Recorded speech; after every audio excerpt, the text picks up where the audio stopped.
All right, hello all you Smithville Tigers. So I'm filming this from my home over Thanksgiving break so that it will be ready for you when we come back after the break. So happy December, everybody. This month's SEL focus actually came from one of my favorite books ever. It's called To Kill a Mockingbird. I've taught it for a lot of years. I've read it, I don't even know how many times. And in this book, there's a part where a kid goes to school and she has just the worst day ever. She gets in trouble with her teacher, and she really probably shouldn't have gotten in trouble, but the teacher doesn't understand her. She gets in a fight with another kid. She comes home. Everything that she thought school was going to be, it was not, and it was just a yucky, terrible, no good day.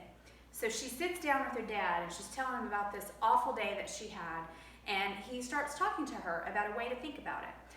And he tells her this. He says, first of all, if you can learn a simple trick, Scout, that's her name, you'll get along a lot better with all kinds of folks. You never really understand a person until you consider things from his point of view. And then she asks him, sir? And he says, until you climb into his skin and walk around in it. So this month, the month of December, that's what we're gonna do. We're gonna climb into other people's skin and walk around in it. Sounds kind of gross, sounds like that might be a Halloween theme, but we're not talking literal skin, we're talking figurative here. We're talking about walking a mile in somebody else's shoes. Now I want to talk to you for a minute about why that's important. It's important to walk around in other people's shoes or to climb inside their skin and walk around in it for a minute because it helps you get along with other folks.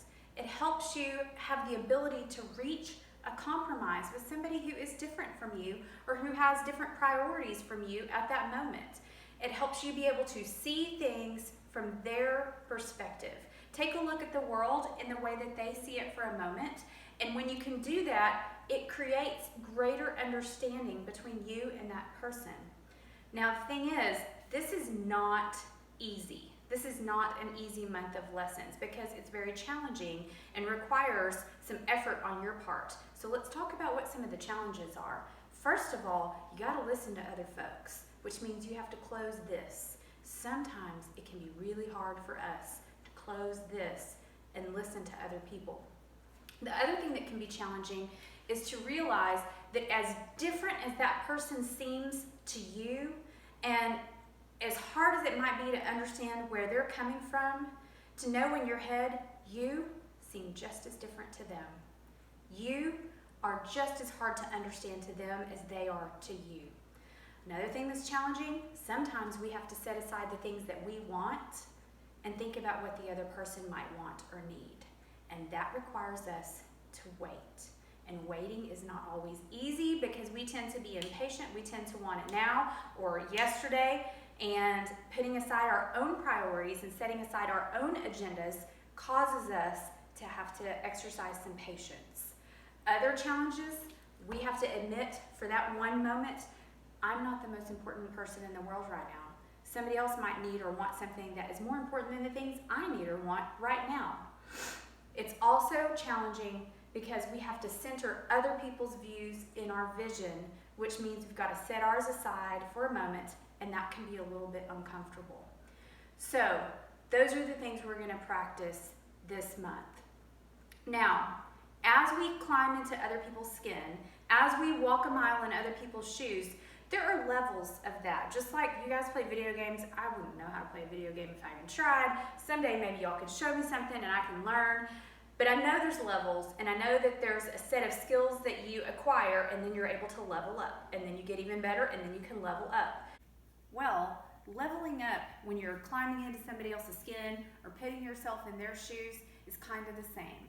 We start off at the easy level. The easy level is common courtesy. What is that person going through, and what could I do right now in the moment to maybe make their situation a little better?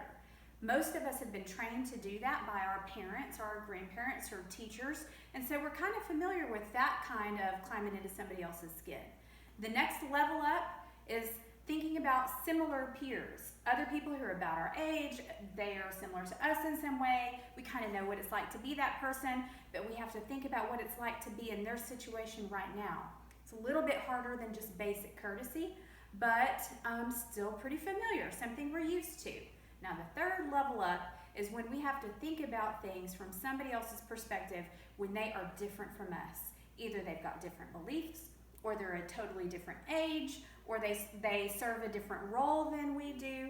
It gets a lot harder to put ourselves in their skin or to put ourselves in their shoes when our shoes are like this big and their shoes are like this big, or when our skin is all young and strong and their skin may be old and frail.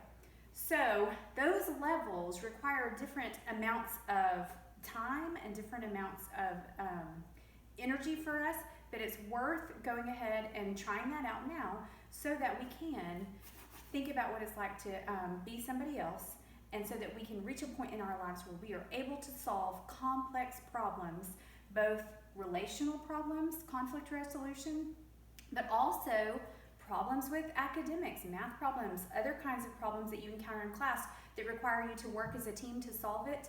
All of those things require thinking about where other people are coming from and trying to figure out what the best way forward is to reach a resolution. All right, in just a moment, I'm going to show you an example of a level 1, putting yourself in somebody else's skin, and then we'll come back at the end and talk about this month's challenge. Oh my gosh, I gotta get in there. I gotta eat breakfast. I'm starving. Ugh. Hurry up.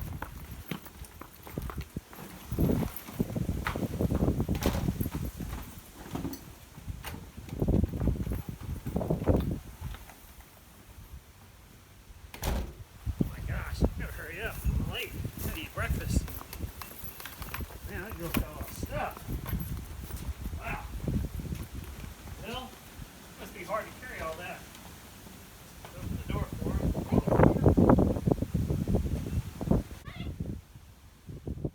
Okay, so you just saw that example of level 1, putting yourself in somebody else's skin. So here's your challenge for this month. It's December, it's right before the holidays, we've got a few weeks and then we're out on break again. So in that time, I want you and your Tiger Time classes to think of a way to decorate your door, the door to your classroom, that goes along with this theme. So think about putting yourself in other people's shoes. Think about climbing into somebody else's skin and walking around in it for a minute. Think about the ideas of seeing things through different lenses, about how we approach things in different ways. Those are all good ideas to start to get those creative juices flowing in your mind so that you can come up with a great idea for your door decoration. Now, if you're super smart and if you're super creative and you feel like you can blend some things together, you can also think about seasonal things like winter break and the holiday season. Could you possibly meld those two things together? I don't know, but you might could if you thought about it with different people in your class. There's big butcher paper in the workroom that your teachers have access to. There's multiple colors there. You also are welcome to bring things from home as you're going through your decorations for the season. You might be able to grab this or grab that nobody was going to use or somebody was going to throw out, and you might be able to bring it up and use that for your door decoration. I don't know. Your creativity is the only limiting factor of this door decorating contest. So here's when we're going to judge. Miss Kelly, Miss Van Clark, and probably the other ladies in the office and I will come by and we will judge your Tiger Time doors on Wednesday, December the 16th. That gives you a lot of time. Wednesday, December the 16th. After we judge a winner, then that Tiger Time will get a little party courtesy of us, paid for by us. So talk your teachers into it. Offer to do a lot of the work because you don't want to make them any tired than they already are, because we know everybody's running a marathon right now and we're tired. So you guys get to thinking, come up with some good ideas, and I'm looking forward to seeing what you come up with.